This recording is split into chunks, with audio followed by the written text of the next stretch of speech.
아침에 제가요 인터넷을 보면서 이거 한번 조사해 봤어요. 도대체 그 한국에서 사업을 시작했다가 접는 확률이 어느 정도 될까 봤는데, 다른 건 안 나타나고 요 직업이 나타나는데 성공할 확률이 8%라는 거예요. 8%. 그래가지고 이 왜 이렇게 되었느냐 봤더니 몇 가지 안 되는 이유가 있더라고요. 폐업하는 창업자가 80만 명, 창업 숫자가 97만 명, 그 다음에 우리나라의 자영업자의 수가 536만 명. 어마어마하죠. 그런데 왜 이렇게 되느냐? 첫째, 사람을 구하지 못하고, 사람을 구해서도 인건비가 많이 나가고, 그 다음에 원자재값, 관리비 이렇게 많이 나가다 보니까 1년을 못 버티고 문을 많이 닫는 경우가 많이 있다. 또 저는 이제 그 말씀을 준비하면서 그런 마음이 들더라고요. 교회는 예수님의 이름으로 교회가 세워집니다. 선교사님들이 선교지에 가는 것도 예수님의 이름으로 파송을 받아 선교지에 갑니다. 교회도 세워지고 선교지도 가게 되는데 왜 하나님의 나라가 확장되지 않을까? 그런 고민을 개인적으로 참 많이 해요. 그래서 어떻게 하면 전도가 안 될까? 어떻게 하면 부흥이 안 될까? 그런 것들을 굉장히 고민하면서 기도하면서 인도받게 되는데, 그러면 제가 이 말씀을 보면서 여기에 결정적인 답이 있다는 것을 확인하기 시작했습니다. 오늘 이 아침에 이 말씀을 붙들고 예수님의 이름으로 움직여지는 모든 것들 안에 하나님의 역사가 일어났으면 좋겠다. 그런 간절한 마음이 있어요. 할렐루야. 성경을 이제 좀 살펴보면 혹시 그 비유에 대해서 많이 들어보셨죠? 보니까 48개, 49개 정도 되더라고요, 비유가. 그런데 이 비유가 집중되어져 있는 곳이 있어요. 어디냐면 마태복음 13장에 집중되어 있어요. 그런데 이 비유는 반드시 하나님의 나라하고 연결이 되어 있더라고요. 이걸 좀 이해를 해야 오늘 누룩에 대한 부분들이 이해가 되어지고, 그 다음에 하나님의 인도하시는 역사가 이제 이 안에 나타나게 되는데, 여기에 보면은 비유가 많은 것 중에 제가 3가지만 딱 뽑았는데, 4가지 땅에 떨어진 비유를 다른 말로 말하면 씨 뿌리는 자의 비유입니다. 씨 뿌리는 자의 비유. 네, 씨 뿌린 자가 씨를 뿌렸는데 좋은 땅에 뿌렸을 때는 100배, 60배, 30배. 그리고 나머지 3가지의 땅은 열매를 맺을 수 있다, 없다? 없다. 그렇지만 좋은 땅에 뿌려진 그 씨 때문에 많은 열매를 맺을 수 있기 때문에 비록 3가지 땅에 길가, 돌짝발, 가시떨기 밭, 이 밭에 떨어진 씨앗이 열매를 맺지 않는다 할지라도 100배, 60배, 30배의 열매를 맺으니 훨씬 더 열매가 더 많이 맺힌다라고 하는 확장의 개념도 이 안에 담겨져 있고요. 그 다음에 2번째가 겨자씨에 관한 비유인데, 겨자씨에 관한 비유 얘기는 우리 너무나 많이 들었어요. 자, 가장 작은 씨지만 자란 후에 새들이 깃들일 수 있는 그런 나무로 성장한다는 것이고, 그 다음에 3번째 비유가 뭐냐면 누룩에 관한 비유인데, 누룩이라고 하는 것은 부풀게 한다는 거죠. 부풀게 한다. 그런데 전체 이 비유에 굉장한 특징이 있어요. 특징이 뭐냐? 확장이라는 거죠. 이해되나요? 이 비유의 전체 핵심이 뭐냐면, 자, 100배, 60배, 30배. 그 다음에 겨자씨 나무가 무엇이 되고 숲을 이루고, 그 다음에 누룩이 부풀게 되어지는, 이 전체적으로 이건 뭐냐면 확장의 얘기입니다. 확장의 얘기. 그 간단하게 얘기하면 하나님의 나라는 반드시 확장된다는 거죠. 12명밖에 안 됐던 예수님의 제자들이 예루살렘을 완전히 초토화시키고 그 다음에 아시아, 유럽, 로마까지 이 복음이 확장되어지고 지금 우리에게까지 이 복음이 전달되었습니다. 그러니까 소수로 출발되었던 이 복음이 어떻게 확장되어져서 어떻게 지금까지 오게 되어지는지 그 과정 속에 사도행전 8장은 결정적으로 한 과정을 우리에게 보여주고 있다는 거예요.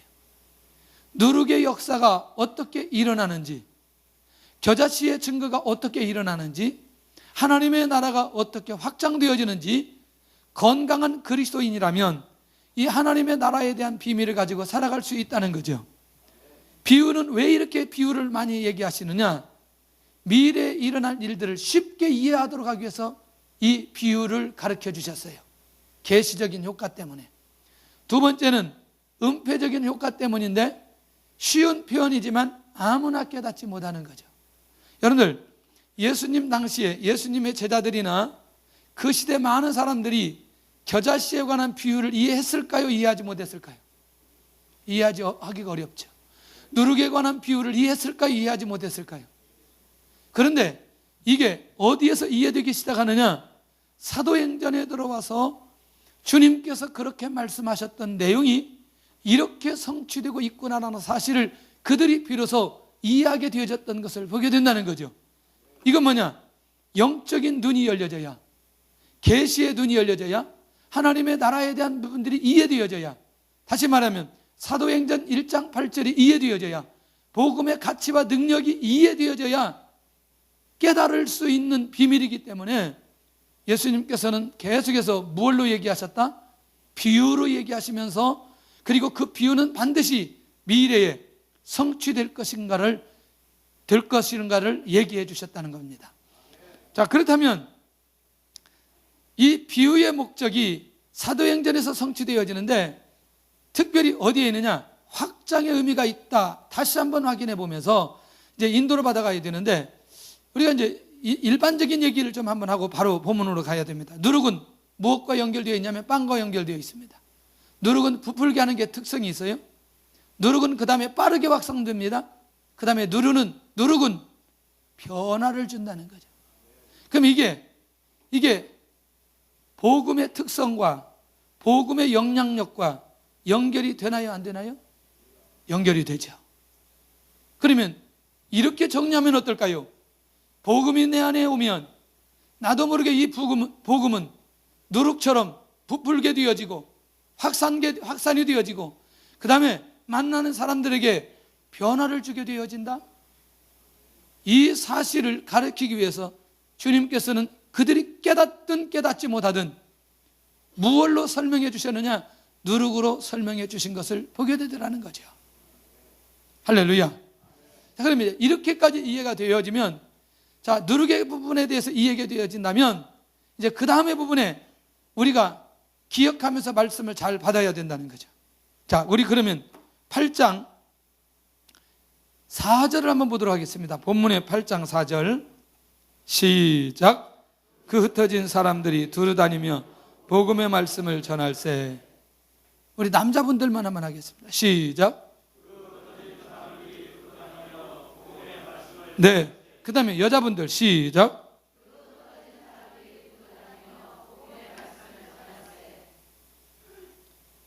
어떻게? 지금은요, 이제 저를 보셔도 돼요. 성경 안 봐도 저를 보셔도 돼요. 사복음서에 누룩에 관한 얘기를 했어요. 누룩에 관한 얘기는 계시적인 특성이 있다고 얘기했어요. 계시적인 특성이라고 하는 건 뭐냐면 이후에 이렇게 일어날 것이라고 하는 거죠. 그런데 어떻게 그러면 그 계시적인 특성의 말씀이 어떻게 이루어졌는가의 과정은 너무너무 중요하다는 거죠. 그런데 어떻게 이게 이루어지느냐? 누룩의 역사가 흩어지게 만들었어요, 사람을. 누가 흩어졌는가? 도대체 누가 흩어졌는가? 이게 중요하잖아요. 주님의 제자들, 그리스도인들이 흩어졌어요. 그러면 왜 흩어졌느냐? 무엇 때문에 흩어졌어요? 핍박 때문에 흩어졌어요.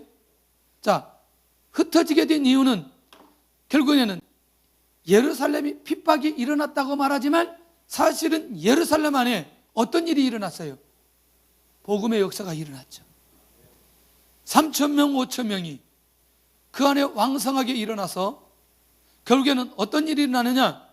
결국 예루살렘 안에는 이들이 떠나가도 복음의 확장이 저절로 이루어질 수 있는 풍토가 되어졌어요. 1차 예루살렘에서 우리 주님께서 말씀해 주셨던 그 내용이 성취되고 난 이후에 무엇이 일어났어요? 핍박이 일어났어요. 그리고 핍박에 의해서 주님의 제자들과 그리스도인들이 흩어지기 시작했던 것을 보게 되더라는 거예요. 오늘 잠깐 중국에 계셨던 집사님이 오셔서 잠깐 중국 얘기를 하는 거예요. 무슨 얘기를 하냐면 해변가 중심으로 중국에 있는 교회들이 아주 건강하게 잘 세워졌다는 거예요. 그런데 지도자가 없는데 지도자가 없는 것들을 어떻게 해결하느냐 봤더니 이제 중국 교회가 자립을 하게 되어지면서 그들 안에 리더자들, 목회자를 세워서 외국으로 유학을 보내는 거예요. 그래서 어디로? 저기 싱가포르나 미국이나 필리핀이나 이런 데 유학을 보내서 거기서 공부를 하게 오고 그 대신에 조건이 뭐냐면 여기 와서 목회를 잘할 수 있도록 그렇게 약속을 하고 많은 학생들을 유학을 보낸다는 거죠. 그 말은 뭐냐면 이미 중국 내에 그 자신들이 세워진 교회들을 통해서 중국인들이 교회를 이끌어갈 수 있는 어느 정도 토양이 준비되어져 있다는 거예요.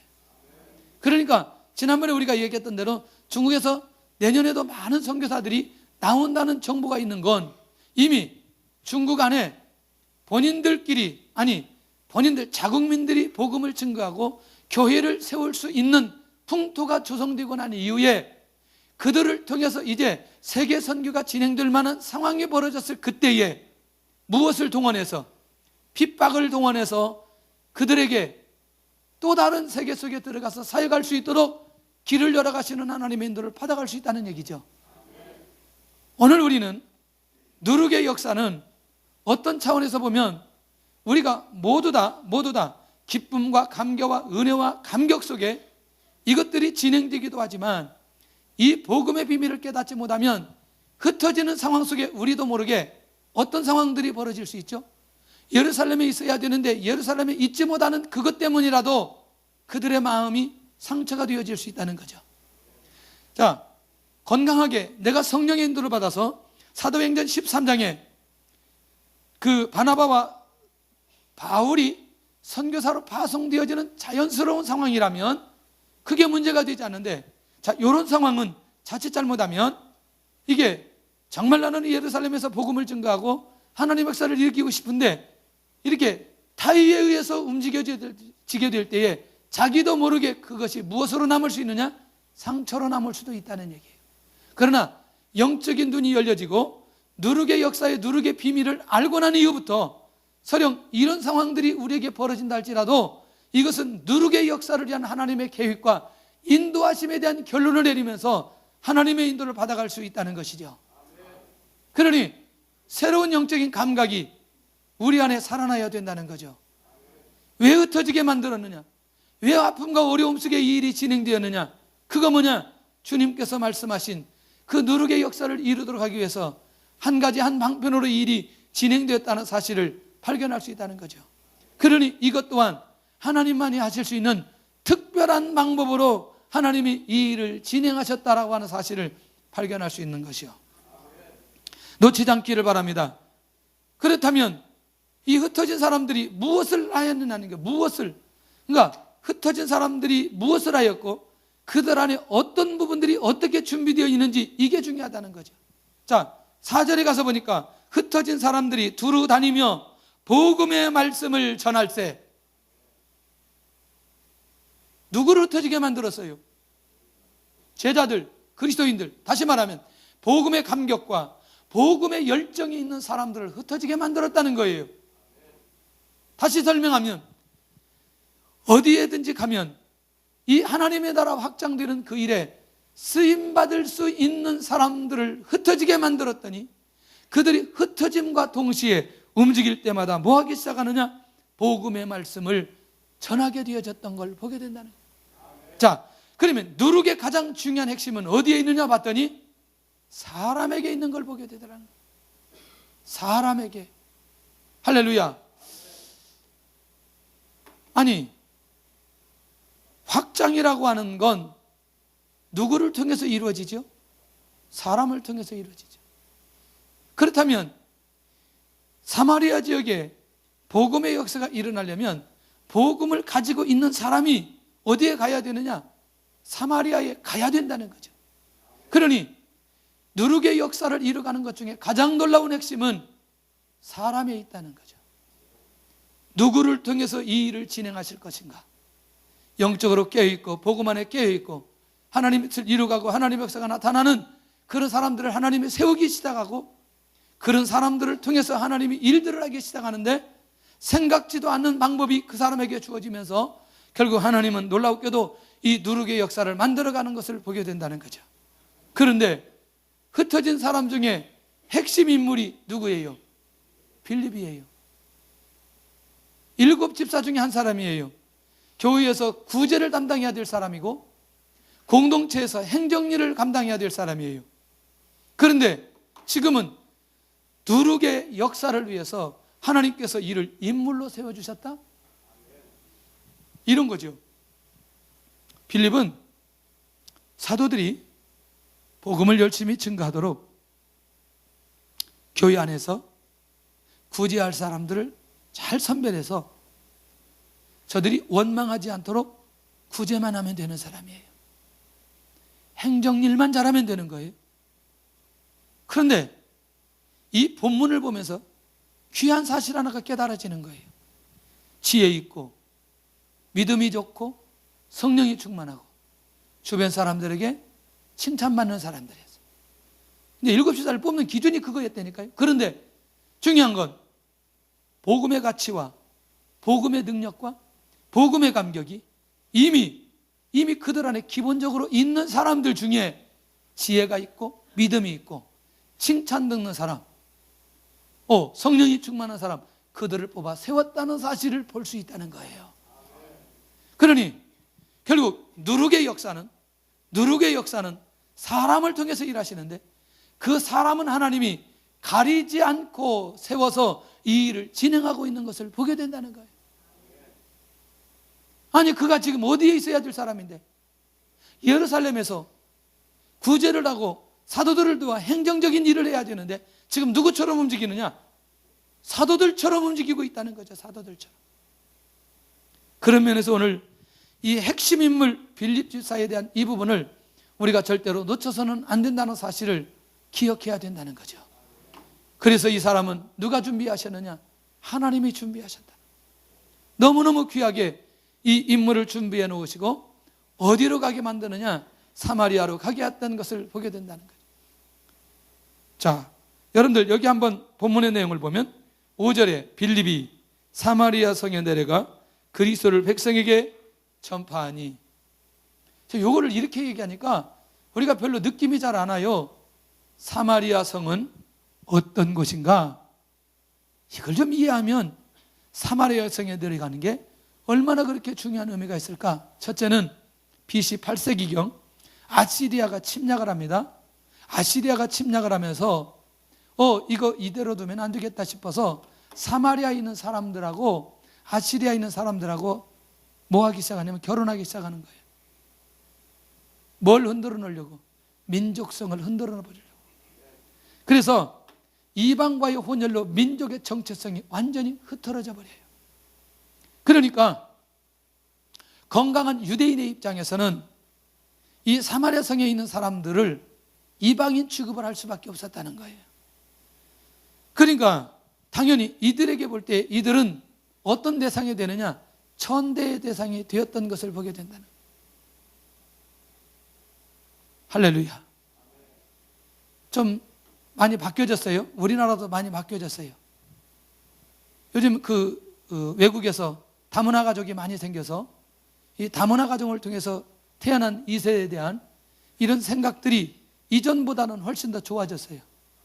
그러나 조금 더 우리가 바뀌어져야 될 게 영혼에 대한 가치를 놓고 접근한다면 지금 오늘 이 부분에 대한 이해가 우리에게 쉽게 이해될 줄로 생각이 되어집니다. 더더군다나 지금 우리나라는요, 이 민족성이 정말 뛰어난 민족성이에요. 5,000년 동안 다른 종족이 우리 종족에 들어오지를 못했다는 거예요. 별로 안 놀라는 거예요. 그러니까 견디지를 못하는 거예요. 견디지를. 이게 누가 조사를 했어요. 조사를. 이 화교가 들어가서 성공하지 못한 나라가 한 군데도 없어요. 근데 우리나라에서만 자리 잡지 못했다는 거예요. 이게요, 우리나라가 보통 민족이 아니라니까. 그 말은 다른 말 하면 우리 외의 민족은 우리도 모르게 쉽게 뭐 한다? 무시한다는 거예요. 우리가 저 동네 가가지고 무시당하듯 우리도 저 동네 사람들을 쉽게 무시하는 성향이 우리 안에 있을 수 있다는 거예요. 이 말 이해되시죠? 이걸 조금 이따 가면서 더 구체적으로 이야기하겠지만, 그러니까 이스라엘 민족이 사마리아 성에 있는 사람들에 대해서 이런 마음을 갖는 것을 약간은 이해할 수 있어요, 없어요? 약간 이해는 되잖아요. 지금 그들이 가지고 있는 마음이 어떤 마음인지. 그런데 지금 사마리아 성에 누가 내려가느냐? 빌립이 내려가는 거예요. 이곳에 드디어 복음의 역사, 누룩의 역사가 일어나기 시작했던 것을 보게 된다는 거죠. 그치? 이걸 한번 먼저 보고 그 다음에 이제 전개되어지는 것 좀 봐야 되겠는데, 현대의 사마리아는 어디인가 한번 우리가 짚고 가봐야 되잖아요. 우리가 천대하는 곳, 민족 정체성이 흐려지는 곳, 이방인 취급을 받는 곳, 천대의 대상인 곳. 여러분들, 이게 장소의 개념이나요? 사람의 개념이나요? 이야, 정말 뛰어나요. 할렐루야. 보람이 있어요. 보람이. 할렐루야. 장소의 개념. 사마리아도 지역의 개념이 아니죠. 왜? 사마리아는 누가 살아요? 사마리아인들이 살아요. 그러니까 그들이 이방인 취급을 했다라고 하는 건 결국 사마리아 지역이 아니고 사마리아 성에 사는 누구? 사람들. 이 무시무시한 것들이 우리도 모르게 우리 안에 자리 잡아서 하나님의 역사로 누룩의 역사를 나를 통해서 일으켜야 되는데, 이 누룩의 역사가 나를 통하면서 정지되어 버릴 수 있다는 거죠. 우리도 그들이 가졌던 그 생각을 갖는 동시에 우리도 모르게 그렇게 넘어질 수 있는 가능성이 있다는 거죠. 그래서 우리의 생각 속에 머무른 사마리아가 어디인가를 생각해 봐야 돼요. 누구인가를 봐야 돼요. 여기도요, 우리 남편은 절대로 안 됩니다 라고 얘기했던 분들이 여기 와서 앉아있는 분들도 있어요. 자기가 생각할 때 우리 남편이 사마리아야. 사마리아. 할렐루야. 우리 아버지가 사마리아. 우리 아버지는 절대로 복음화가 안 된다.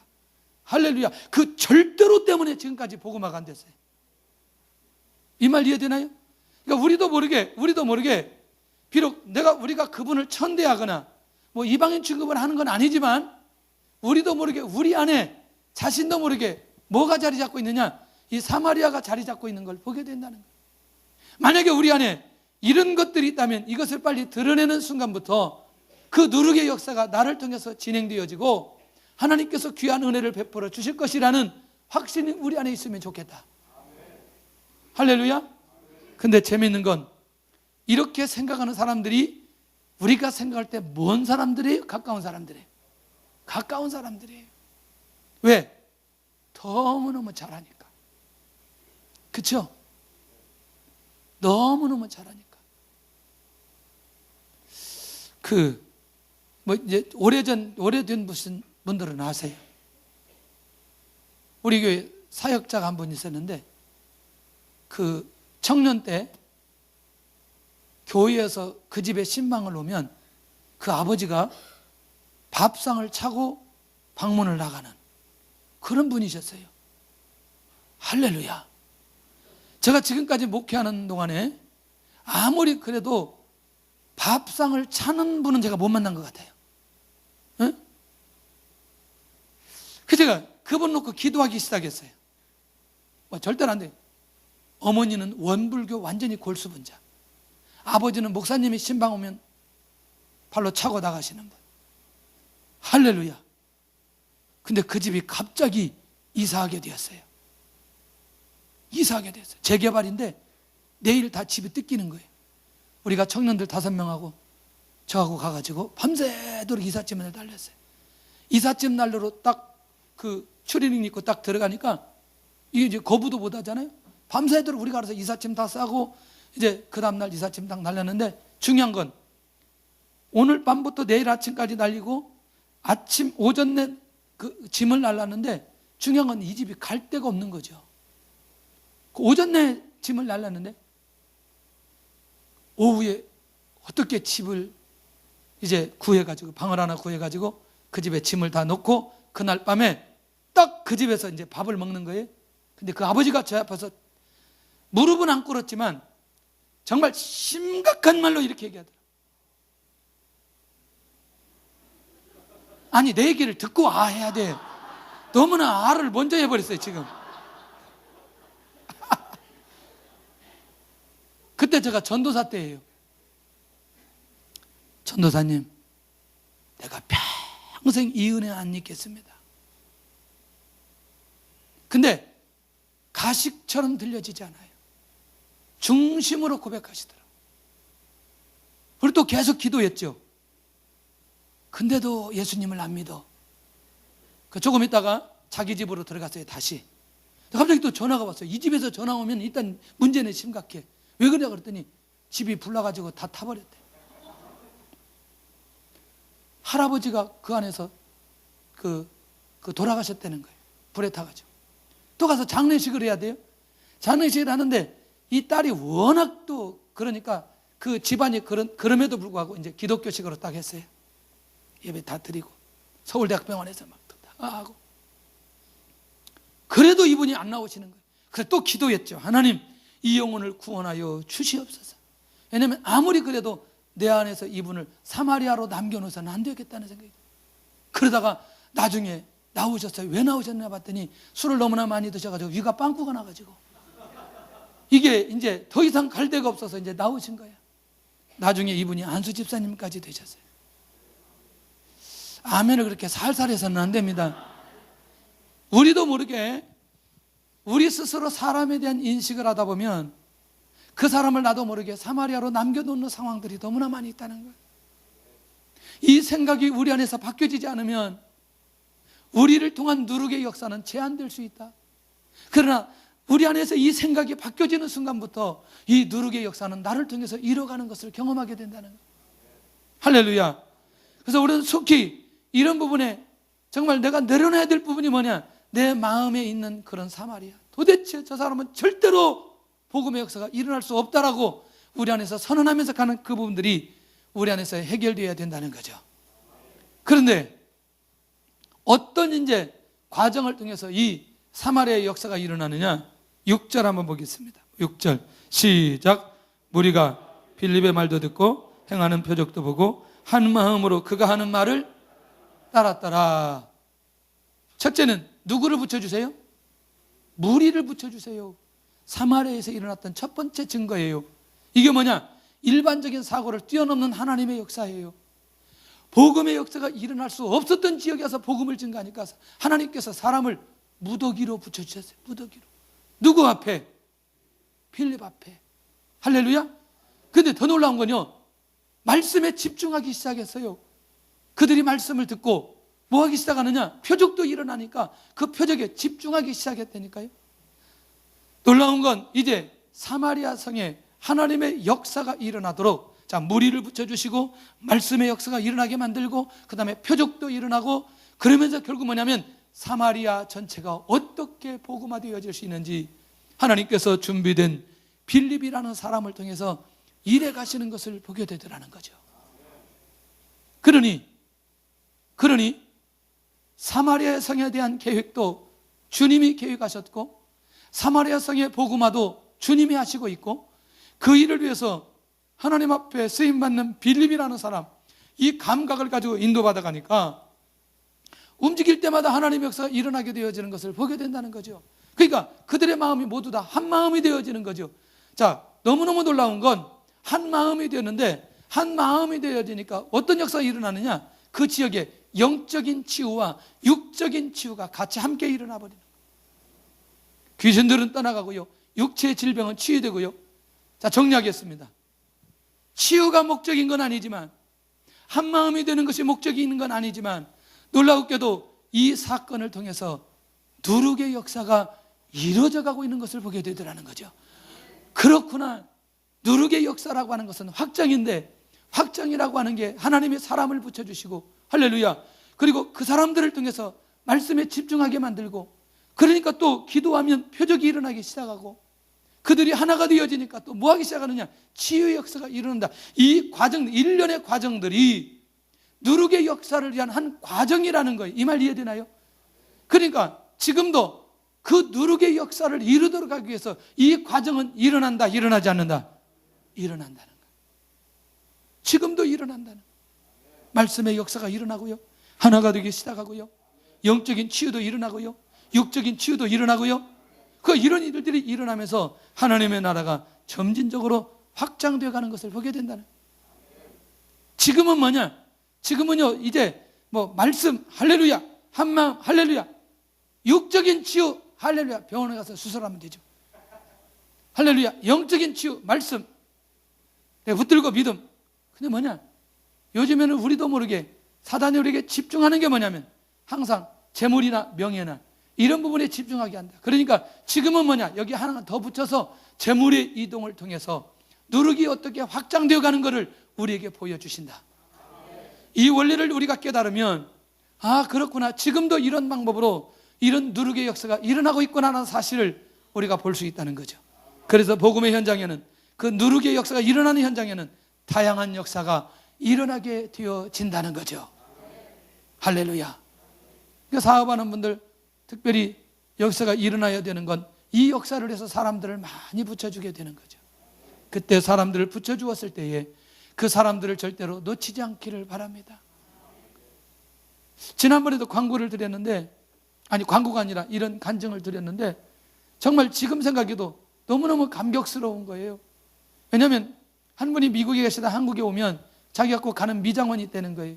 왜 미장원에 가느냐? 거기 가면 이분이 너무나 복음을 증거하고 간증을 많이 하니까 미국에서 힘들게 살다가 그분만 만나면 자기가 너무너무 회복되는 거예요. 그래서 자기 친척들이 많이 있는데도 불구하고 거기 가지 않고 그 미장원 골방에 가서 꼭 잔다는 거예요.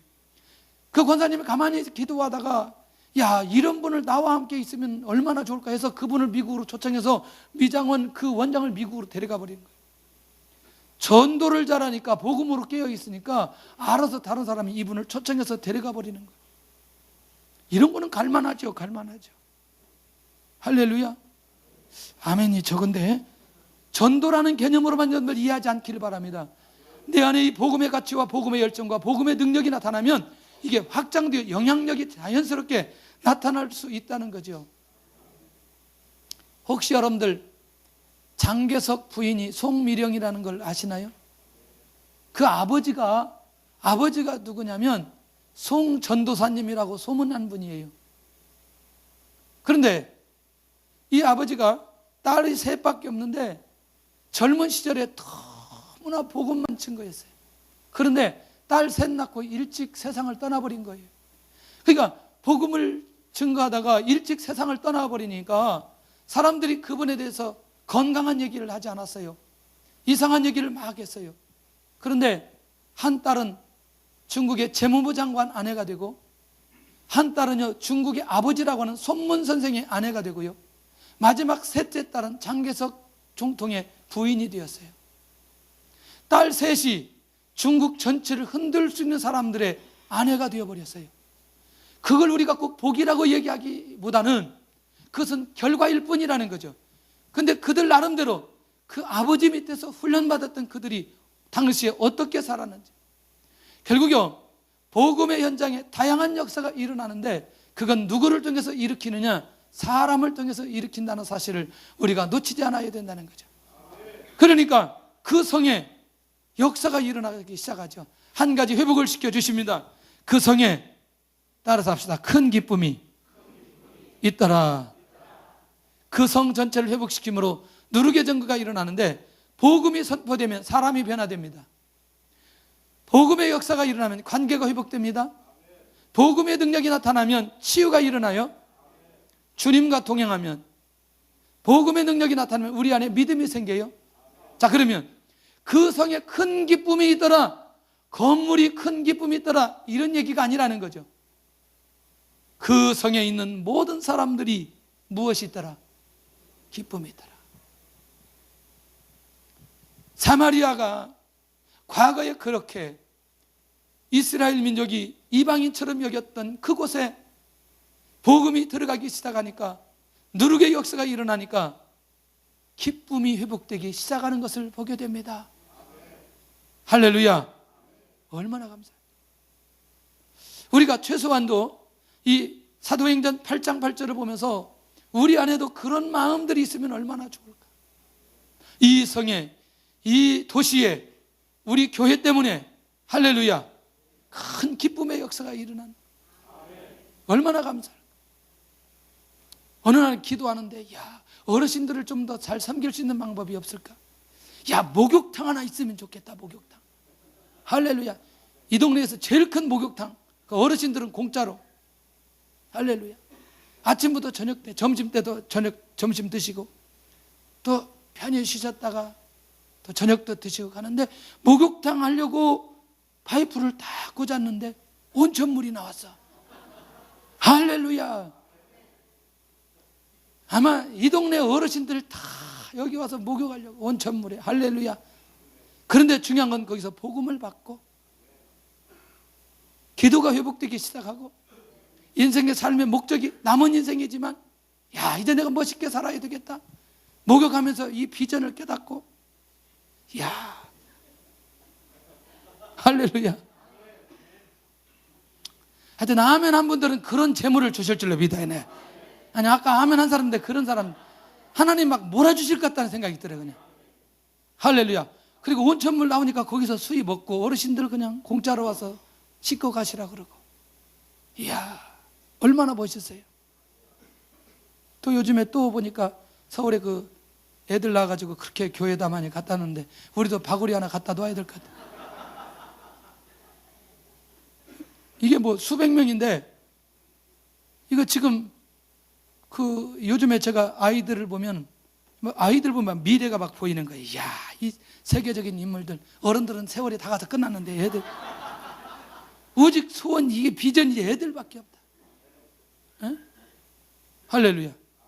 이 구성민 목사님 애 봤더니 요즘에 제일 어리잖아요. 지금 제일. 다른 교회는 보니까 성탄절에 유아 세례를 주더라고. 그래서 내년에 우리도 성탄절에 유아 세례를 긴 몸으로 주면 어떻겠나. 보니까 처음에 사진을 찍어서 보내왔는데 고민이 되는 거예요. 인물이 영 엉망인데 뭐라고 말을 못 하겠어요. 애가 뭐 이쁘다 뭐라고 얘기를 해야 되잖아요. 뭐 그래 뭐라고 아무 말도 못했어요. 왜? 애가 좀 거시기해서. 그래서 표현을, 인형 같은 표현을 한 거죠. 근데 지난번에 기도하려고 여기 와서 보니까 얘가 완전히 사람이 됐는데, 와, 엄마 아빠보다 훨씬 잘생긴 거예요. 이게 어떻게 저들에서 얘가 나올 수 있냐. 갑자기 막 그러면서, 이야, 이거 애들에 대한 사랑스러운 마음이 있는데, 뭐냐면 비전이 보이는 거죠. 비전.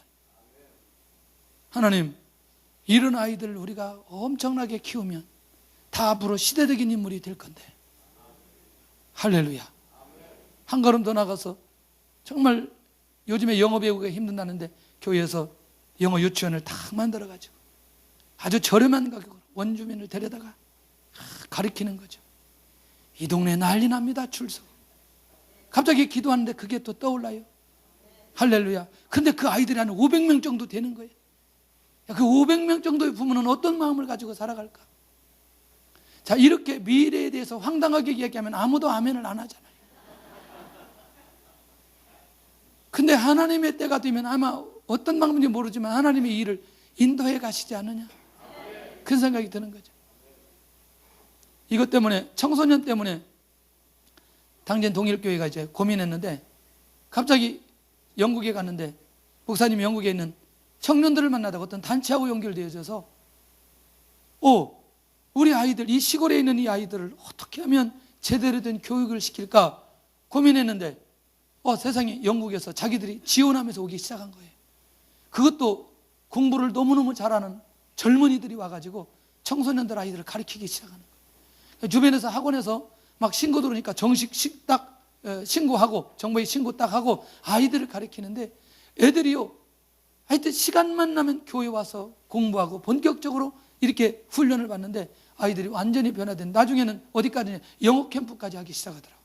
요즘에는 뭐냐면 하나님 누룩의 역사를 위해서, 하나님 이 복음의 능력과 역사를 위해서 우리가 하나님의 인도를 받아가면서 하나님의 은혜 속에 거해야 되겠는데, 어떻게 하면 이 성에 큰 기쁨이 일어날 수 있는 것이 무엇입니까?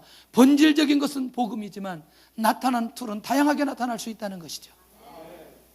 나는 오늘 우리가 사는 이 도시에 이런 역사가 일어나면 좋겠다, 그런 소원하는 마음이 있어요. 할렐루야. 누룩의 비밀은 이렇게 성취되어 간다는 사실을 우리가 놓치지 않기를 바랍니다. 할렐루야. 여기 누가 등장되냐면 이 일을 해서 한 사람, 시몬이라는 사람이 등장됩니다. 마술을 하는 사람이었고 사마리아 사람들을 놀라게 했던 사람들이었고 자칭 큰 자나. 근데 더 재미있는 건 이 사람이 마술을 하는데 마술하는 그것을 하나님의 능력으로 했던 걸로 사람들이 알고 있었어요. 그러나 사실은 그 사람이 하나님의 능력으로 했던 게 아니고 마술로 했다는 거죠. 놀라웠게도 이 사람이 정확하게 복음을 받고 들어오기 시작합니다. 이 지역에서 가장 영향력이 있었던 사람, 사마리아 지역에서 그 많은 사람들 중에 9절에 그 성에 시몬이라는 사람이 전부터 있어 마술을 행하여 사마리아 백성을 놀라게 하며 자칭 큰 자라. 너무너무 놀랍습니다. 이 한 사람을 통해서 하나님께서 사마리아를 회복시키는데 우리 하나님은 사마리아 성을 사랑하시는 것을 보게 됩니다. 그래서 가장 영향력 있는 사람을 찾으셨고, 유력한 자를 변화시키면 다수가 시킬 것이라고 하는 그 하나님의 계획. 재밌습니다. 여기 현대 다른 사람에게 영향을 주는 사람이 누구일까? 이 시대에도 사마리아에서 나타난 누룩의 역사가 일어나야 되겠는데, 저도 가만히 정리를 해보니까 요즘에 연예인들의 영향력이 대단해요. 너무너무 놀라워요. 스포츠 스타 추신수 선수가 1390억, 강남에 있는 아파트 170대 살 수 있대요. 근데요, 별로 이름도 없는 그 추신수 아내가 요즘에 인터넷에 난리 났더군요. 별로 안 놀라는 거예요, 이게. 네. 이게, 그러니까, 여러분들, 지금의 우리의 가치관이 성공을 위한 가치관으로 가면 우리도 모르게 넘어질 수 있지만, 누룩에 대한 가치관으로 출발되어지는 순간부터 우리도 모르게 하나님께서 그렇게 인도해 가시며 역사해 가시는 것을 분명히 볼 수 있는 눈을 우리가 가져야 될 필요 있다는 거죠. 그러니까 우리 개인적인 성공을 위한 목적이 아닌 오늘 하나님의 나라와 복음, 하나님의 확장을 위해서 하나님께서 그렇게 세워가는 사람이라면 사람이 누가 막을 수 있겠냐는 거예요.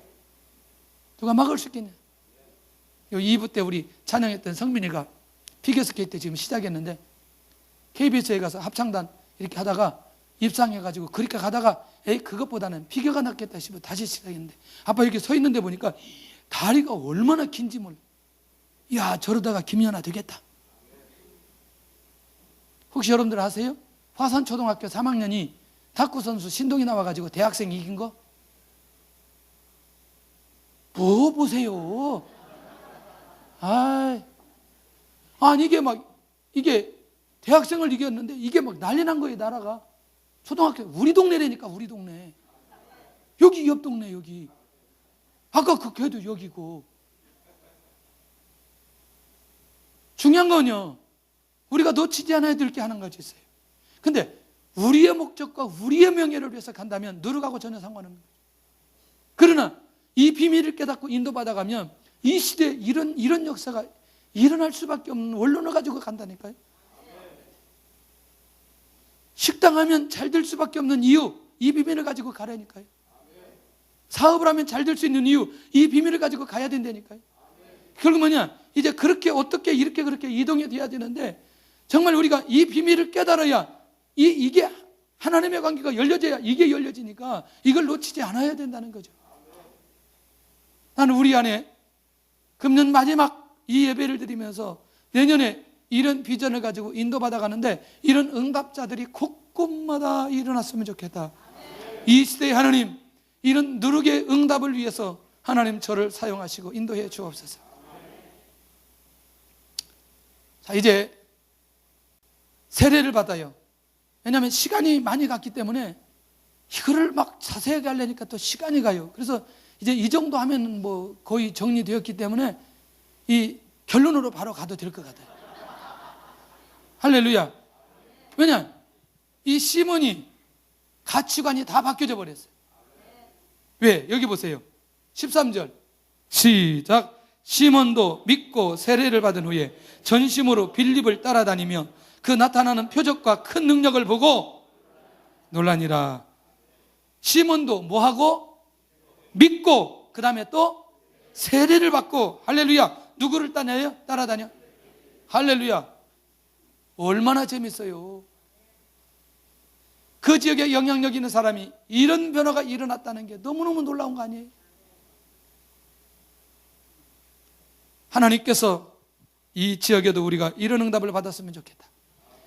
그래서 결론은 하나님의 나라는 반드시 확장된다. 아멘. 그 말은 뭐냐면 복음을 받음과 동시에 반드시 퍼지게 되어 있다. 무엇처럼? 누룩처럼. 그래서 세계는 반드시 무엇으로 정복되느냐? 복음으로 정복된다. 할렐루야. 자, 그래서 나에게 일어나야 할 누룩의 응답은 무엇일까? 누룩의 응답은 무엇일까? 사업하는 분들은 사업을 잘 하시기를 바랍니다. 믿음으로 하시기를 바랍니다. 기도하면서 하시기를 바랍니다. 사명감을 가지고 하시기를 바랍니다. 직장에 다니시는 분들 직장 생활 더 잘해야 됩니다. 더 성실해야 됩니다. 교회 일한다고 대충 하지 말고 더 열심히 해야 돼요. 우리 교회 가서 전도해야 된다 그 얘기하지 말고 거기서 더 열심히 해야 돼요. 모범이 되어야 돼요. 다른 사람이 안 하는 거 더 열심히 해야 된다니까요. 할렐루야. 그게 그 직장을 복음화할 수 있는 지름길이라고 하는 걸 놓치지 않아야 된다는 거. 이 두 가지만 제대로 한다면 하나님께서 우리를 통해서 이 지경을 넓혀가시는 하나님의 역사를 경험하게 될 줄로 믿습니다.